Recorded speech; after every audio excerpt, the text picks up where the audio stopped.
అస్సలాము అలైకుం వరహమతుల్లాహి వబర్కాతుహు.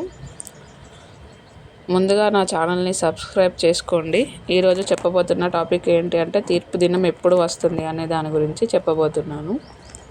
అనాస్ రదియల్లాహు అన్హు వారి కథనం ప్రకారం దైవప్రవక్త సల్లల్లాహు అలైహి వసల్లం వారిను ఒక వ్యక్తి ఇలా అడగడం జరిగింది, తీర్పు దినం ఎప్పుడు వస్తుంది అని ప్రశ్నించాడు.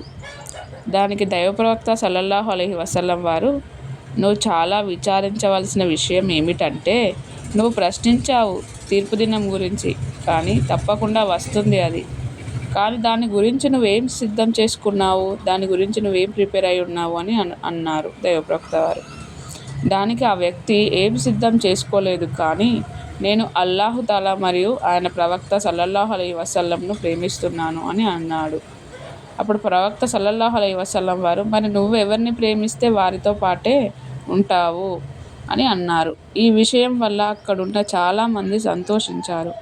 ఇస్లాం స్వీకరించినప్పుడు కూడా ఇంత సంతోషం కలగలేదు. ఇది బుఖారీ, ముస్లిం అండి. ఈ నా ఛానల్ ఫస్ట్ టైం చూస్తున్నట్లయితే లైక్ చేయండి, షేర్ చేయండి, సబ్స్క్రైబ్ చేసుకోండి. అస్సలాము అలైకుం వరహమతుల్లాహి వబర్కాతుహు.